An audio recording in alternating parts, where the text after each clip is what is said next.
Dance की class में आ रहा था, आप उसी चलान के उनको संगीन शामिल है। जिस बच्ची को कहा दिया था कि जी वो एट लिबर्टी है, उसको आज शेल्टर होम में रखा है, उसको बच्चा तस्वर किया गया है। और जो मुलज़िम दंदनाते फिर रहे थे आज वो सलाखों के पीछे होंगे। इसमें अदलिया के बाद यकीनी तौर पे हमारे माशरे में बड़ा मुश्किल होता है किसी भी बाप के लिए, किसी भी मुद्दई के लिए इन हालात में डटे रहना। इतने ताने, इतने बहतान, इतने इल्ज़ाम, इतने स्कैंडल्स जो पैदा किए गए, बनाए गए, उनको बर्दाश्त करना। और उसके बाद मैं इसमें जो स्टेट प्रोसिक्यूशन है, चूँकि देखिए रियासत बनाम ज़हीरी मुकदमा है, हमें इस केस के अंदर जब से बच्ची की एज कंफर्म हुई कि वो अंडर एज है, प्रोसिक्यूशन का एक मस्बत रोल रहा है। उन्होंने रियासत की सही नुमाइंदगी करते हुए, रियासत की सही पैरवी करते हुए जो लॉ ऑफ द लैंड है, जो कि सिंध चाइल्ड मैरिज का लॉ इस सूबे ने बनाया है, किडनैपिंग के जो लॉज़ हैं, ट्रैफिकिंग के जो लॉज़ हैं, उनके तहत सही इस केस को लीड किया है। हम तो बतौर मुद्दई के वकील असिस्ट करते हैं। और जहाँ तक हमारी असिस्टेंस की बात है तो इसमें मेरे एसोसिएट का कहते हैं ज़हीर मेमन साहब, या इसके अलावा जो लाहौर के अंदर फ़हाद अहमद सिद्दीकी साहब थे, अहमद शेर जट साहब थे, फ़याज़ रामे साहब जो शुरू में केस में थे और बाद में भी उन्होंने सपोर्ट लेंड की। मेरे दफ्तर से जो है जितना भी मेरा स्टाफ है, मैं शायद इसलिए नाम ले दूँगा, सबूर का और अली का, जो कि वो क्लर्क्स हैं मेरे ऑफिस के। बट इस केस के अंदर again because of the pressures सब ने जो है दिन रात काम किया। और मीडिया ने ऑफकोर्स इतने साफ़ी दोस्त खड़े, उन्होंने अपनी ज़िम्मेदारी निभाई है प्रॉपर तरीके से। हमारे एक दफ्तर से पैरा लीगल भी हैं, ल्यूक, वो भी रिसर्च के अंदर बहुत इसमें हेल्प करते रहे। हमारे पहले वकील जो कि सुप्रीम कोर्ट में जिन्होंने हमें ऑसिफिकेशन चैलेंज का रिपोर्ट का ऑर्डर लेके दिया, नबील कुलाची साहब, इन सब का जो है शुक्रिया मैं अदा करूँगा, क्योंकि कंबाइंड टीम एफर्ट है जिसकी वजह से पॉसिबल हुआ है। माजिद हमारे साथ खड़े हुए हैं, ये मौजूद हैं। तो अगेन ये केसेस हैं, केसेस को नॉर्मल रूटीन में लेके चला जाए। हम एक्सपेक्ट करते हैं कि मुस्तकबिल में जो ऐसे केसेस हों उनको इतना स्कैंडलाइज ना किया जाए। और अगेन लोगों को आवाम की राय हो सकती है, वकला को पर्सनल नहीं होना चाहिए। और साथ में ख़ास तौर पे जो मीडिया के रिपोर्टर्स हैं उनको पर्सनल नहीं होना चाहिए कि वो पैरवी करें। पैरवी वकील करते हैं, वो भी अदालती कमरे तक करते हैं, लड़ाइयाँ बाहर लेके नहीं आता अदालती कमरे से। और रिपोर्टर्स का तो बिल्कुल काम नहीं है कि वो पैरवी करें। उनका काम है कि जी आज एक केस है, इस केस का नाम है रियासत बनाम ज़हीर। इस केस का नाम पसंद की लड़की की शादी नहीं है, इस केस का नाम लाहौर में जाके पसंद की शादी नहीं है। इस केस का एक ही नाम है, रियासत बनाम ज़हीर, उसको उसी नाम से पुकारिए। इस केस में एक समाअत होती है, समाअत में दलाइल होते हैं, दलाइल पे फैसला आता है, आप वो रिपोर्ट कीजिए किसके दलाइल में दम है, क्या होने जा रहा है। मैं कसम उठा के कहता हूँ ये होने जा रहा है या वो होने जा रहा है। और ये बातें दोनों तरफ से की गई, ये उनकी तरफ से भी की गई जो मेहदी साहब के हक़ में होंगे, ये उनकी तरफ से भी की गई जो मुल्ज़िम के हक़ में होंगे। और इस वजह से मेरे ख्याल में जुडिशरी को बहुत ज़्यादा एक्स्ट्राऑर्डिनरी प्रेशर में लेने की कोशिश की गई है, जो कि नहीं होना चाहिए। और किसी भी छोटे बच्चे की जान, उसका मुस्तकबिल, किसी के भी यूट्यूब चैनल की रेटिंग या लाइक से वो कोई भी हो, बाशमूल मेरे, ज़्यादा अहम है, ज़्यादा बड़ा है, ज़्यादा ज़रूरी है। तो इस दुआ के साथ कि इस मुल्क के बच्चे और छोटे बच्चियाँ हमारी महफूज हैं, उनको उनका बुनियादी हक़ जो शरीयत और आइन देता है तालीम का वो मिलें, वो अपनी फ़ंडामेंटल राइट टू एजुकेशन हासिल करें। वो जो उनकी मेंटल कैपेसिटी कानून 18 पे कहता है तब तक उनको आज़ादी हो अपने फ़ैसले करने की। और फिर उनकी जहाँ भी शादी करें वो 18 साल के बाद अपनी खुशी से, वालिदैन की मर्ज़ी के साथ या मर्ज़ी के ख़िलाफ़, वो कानून उनको इजाज़त देता है, उसमें कोई रुकावट नहीं है।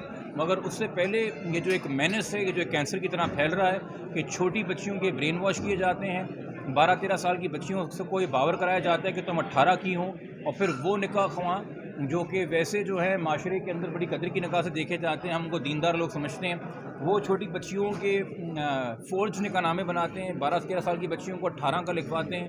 और जानते हुए कि बच्ची मुग़विया है उसके अगवाकारी को छुपाते हैं निकाहनामों के ज़रिए। तो इन तमाम चीज़ों को देखते हुए मेरे ख़्याल में एक रिफ़ॉर्म की ज़रूरत है सोसाइटी के अंदर, गवर्नमेंट लेवल के ऊपर भी, जुडिशल लेवल के ऊपर भी, सोसाइटी लेवल के ऊपर भी, पॉलिटिकल लेवल के ऊपर भी। फ़िलहाल ये केस चल रहा है जी, अभी सिर्फ बेल हुई है ख़ारिज। इन्होंने डेफिनेटली, मैंने आपसे कल ही कहा था, ये आराम तो नहीं है, या हाई कोर्ट जाएंगे, बेल चैलेंज करेंगे, बट अब ट्रायल आगे बढ़ेगा। बट ये मेहदी साहब की इस्तकामत है, अल्लाह का करम है जजेस का एक फेयर हेयरिंग और फेयर मैनर से अपने आप को कंडक्ट कर रहा है, और आप दोस्तों का ताउन है जिसकी वजह से केस यहाँ तक पहुँचा। बहुत शुक्रिया। अच्छा सर, एक सवाल कि सुना है नूर बीवी को जो है गिरफ्तार करने के लिए सिंध पुलिस रवाना हो गई है, इसमें कितनी सदाकत है? देखिए, ये बात तो आपको आईजी साहब बेहतर बता सकेंगे, मेरे पास ऐसा कौन सा जरिया है। हम वकील सिर्फ वो चीज़ें जानते हैं जो अदालत ने पुलिस आके रखती है सामने। आज अभी तक रवाना शायद इसलिए ना हुई हो क्योंकि आज 512 की कार्रवाई के बाद, चूँकि देखें पहले चालान का ऑर्डर आएगा, वो शायद साइन हो गया है आज, तो उसके बाद 512 की कार्रवाई में जो वांटेड अक्यूज़ हैं उनके नॉन अवेलेबल वारंट निकलेंगे। वो वारंट निकल के पुलिस को हैंड ओवर किए जाएंगे। उस वक्त पुलिस से बेहतर जानती हैं, वो उसको देखेंगे। हमारा काम है कि बाय लॉ जो है मेडिकल हो जाए।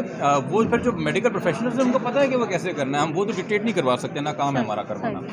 अच्छा जिब्रान नासिर साहब, मैं क्योंकि एक माँ हूँ और एक बहन हूँ, एक बेटी हूँ, पूरी दुनिया से जितनी भी माएँ इस केस को देख रही थी पाकिस्तान से, उन सब की तरफ से मैं आप लोगों को, आपकी पूरी टीम को सल्यूट पेश करती हूँ। मतलब अहमद जट हो, रामे साहब हो, जैसे आपने इन भाई का नाम लिया सबका, तो जिब्रान नासिर साहब, आज पाकिस्तान की कौम की बेटियों को जो है ये महसूस हो गया कि हमारे भाई हैं जो हमारी इज़्ज़तों का तहफ़्फ़ुज़ करेंगे।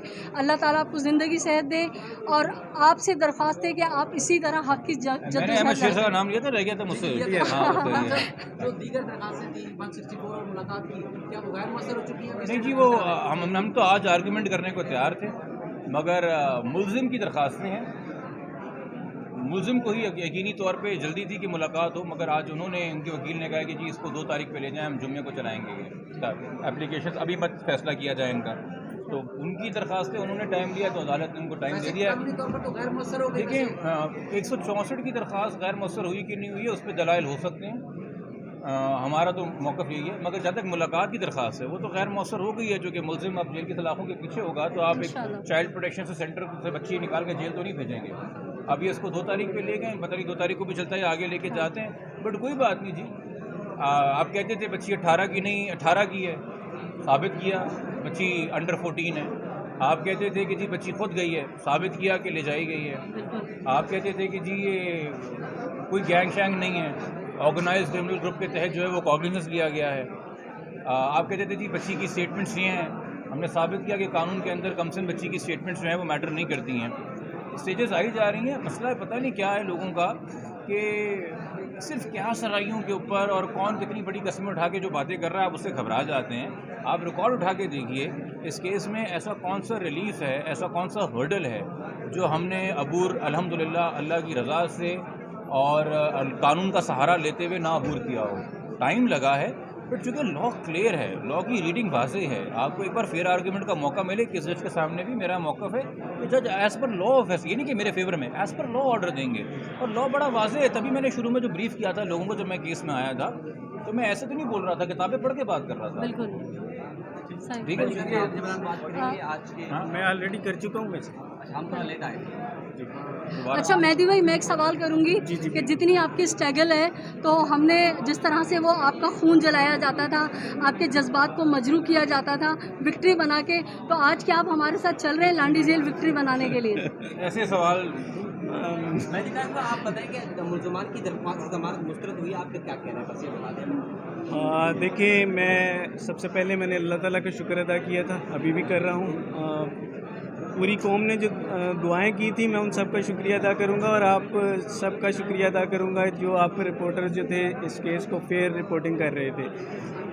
आज अल्लाह ताला ने जी हमारी दुआएं सुनी हैं। फर्स्ट स्टेप आज हुआ है, इंशाअल्लाह ताला ट्रायल चलेगा, उसके अंदर मैं पूरी उम्मीद करता हूँ कि कल्प्रिट्स को सजाएं भी होंगी। इसी तरह हम एक दिन खड़े होंगे और वो दिन भी जल्दी आएगा।